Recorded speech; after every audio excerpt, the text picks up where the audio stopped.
Hello, hello tout le monde, j'espère que vous allez bien, j'espère que vous passez une très bonne journée ou une très belle soirée.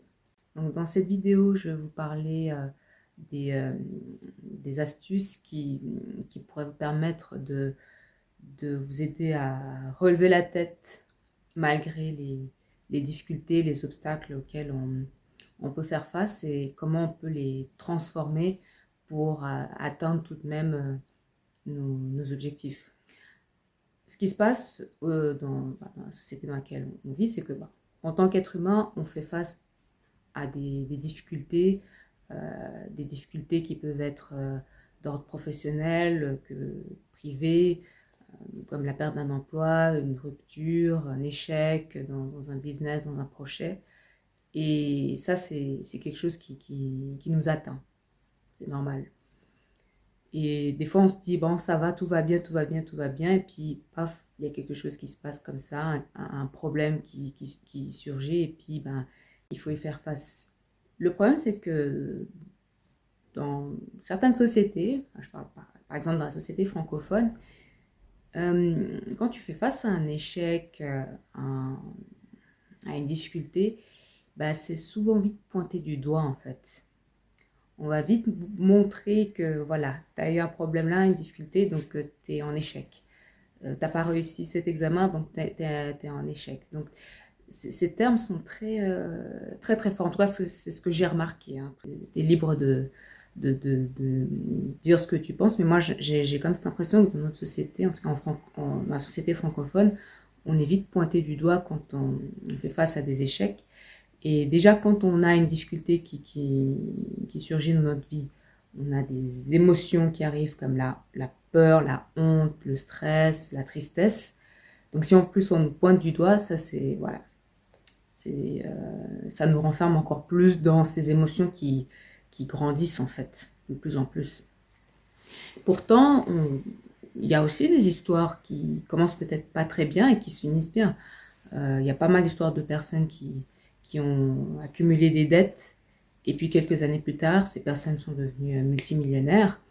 Il y a des personnes qui au départ étaient très malchanceuses dans leurs affaires, dans leur business et quelques années plus tard aussi, elles réussissent. Donc il y a quand même des histoires de personnes qui ont réussi, qui ont fait face aux problèmes et donc ça veut dire que ce n'est pas impossible de s'en sortir. Par contre, moi, je partageais avec toi des astuces qui pourraient t'aider on va dire, un peu, faire preuve un peu de résilience quand tu as une difficulté qui t'arrive dans ta vie. La première chose, déjà, c'est être consciente de tes pensées.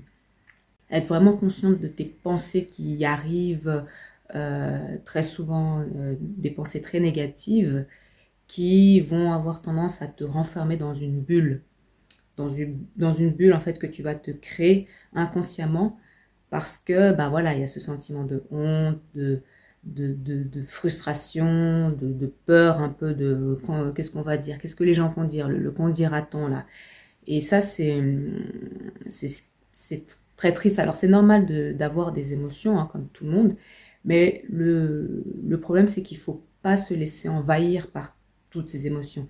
On peut les sentir un moment, mais après, il faut reprendre le contrôle sur elle. Et c'est pour ça que c'est très important de faire très attention à ces pensées négatives qui viennent. Comme par exemple, qu'est-ce qui tombe pas rond avec toi, qu'est-ce qui va pas, des phrases comme ça. Il faut vraiment faire attention qu'elles ne dominent pas en fait notre mindset.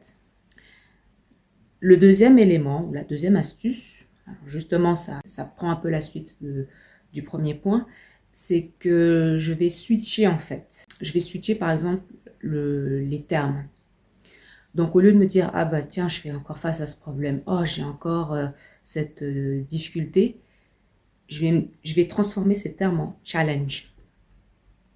Pourquoi? Parce que les termes comme problème, difficulté, ce sont des termes qui ont un peu une consonance un peu lourde, ce sont des termes un peu pesants. On s'en rend pas compte, mais inconsciemment, c'est un peu ça. En tout cas, moi, c'est ce que je ressens. J'ai vraiment ce sentiment que ça m'alourdit encore plus. C'est comme si je me rajoutais encore des pierres encore sur mon dos. Et puis, voilà, alors que je suis déjà face à une difficulté, si je me dis encore, ah bah oui, je suis vraiment en difficulté, mon état d'esprit va accepter et je vais être encore, je vais avoir moins cette possibilité de voir des opportunités, des portes ouvertes. C'est pour ça que moi, je préfère me dire, au lieu de me dire, bah voilà, j'ai une difficulté, je dis, j'ai un challenge. Parce que le terme challenge est beaucoup plus, on va dire, est beaucoup moins lourd et ça a tendance à te motiver à t'en sortir. Dans le sens où tu as un challenge, tu sais que tu fais face à une difficulté, mais tu fais face à une difficulté temporaire. C'est pas une difficulté à vie. C'est une difficulté, généralement, nous on le voit, on le perçoit comme quelque chose d'énorme qui va nous prendre des années, des siècles pour s'en sortir, alors que généralement, c'est souvent des problèmes qui arrivent pour tout le monde, mais qui après, il y a souvent, généralement, une solution. C'est pour ça que moi, je préfère le terme challenge, parce que je sais que, voilà, j'ai un challenge en ce moment, mais je vais m'en sortir. Et ça va pousser, en fait, mon mindset, mon état d'esprit, tout mon corps à être plus attentive aux opportunités, aux portes ouvertes, aux solutions auxquelles je ne pensais même pas, en fait. Le deuxième switch que je ferai, c'est de me dire, au lieu de me dire, voilà, pourquoi moi, je vais plutôt me dire, qu'est-ce que je peux apprendre de cette situation? J'ai cette situation qui revient à nouveau. Qu'est-ce que je peux apprendre? Quel est le message en fait derrière ce problème, derrière derrière ce challenge? Qu'est-ce que je suis censée apprendre? Quel est le message caché? Et ça aussi, ça va pousser en fait ton mindset à être attentif aux opportunités, aux solutions auxquelles tu y pensais pas, parce que tu te laisses quand même une porte, un peu de lumière pour t'en sortir. Ça, c'était le deuxième point, donc dans le fait de switcher son vocabulaire. Le troisième point, c'est qu'il faut vraiment faire attention à tout ce qui est diffusé dans les news, les médias, les réseaux sociaux. C'est-à-dire que, disons que tu as vécu une rupture, et puis tu commences à aller sur les réseaux, puis tu commences à scroller ton portable, donc à passer à voir les photos de gens qui sont, des personnes qui sont, elles, en couple et heureuses. Alors tant mieux pour elles, on souhaite toujours le bien pour les autres. Mais toi, le fait de faire ça, ça va pas arranger forcément ta situation, et ça va encore plus t'amener à te comparer avec la situation des autres personnes, alors que tu ne sais pas réellement ce qui se passe, tu ne sais pas peut-être les difficultés que le couple a dû faire face pour en arriver là. Voilà, il y a plein de choses dont tu n'es pas au courant, moi non plus. Donc, le fait de passer son temps à vouloir regarder encore la vie des autres, ça va augmenter encore ce sentiment d'infériorité, sentiment de ah, mais moi ça marche pas. Et c'est risqué. Ça va pas t'aider à te relever. Ça va encore plus t'amener à te comparer et à trouver encore tous les moyens possibles de te trouver des défauts. Ou encore quand tu entends des fois souvent des news comme ah, c'est la fin du monde, c'est la fin de ceci, voilà, dans les news économiques, ça aussi, ça crée un sentiment de panique intérieurement, inconsciemment. Et ça va encore plus t'attrister, te renfermer dans une bulle de stress, de panique pour rien. Et ça encore, malheureusement, ça risque de te fermer des portes sur des éventuelles opportunités. Le quatrième élément dans ces moments de difficulté, alors, il faut être très attentive au type de personnes vers qui on se tourne.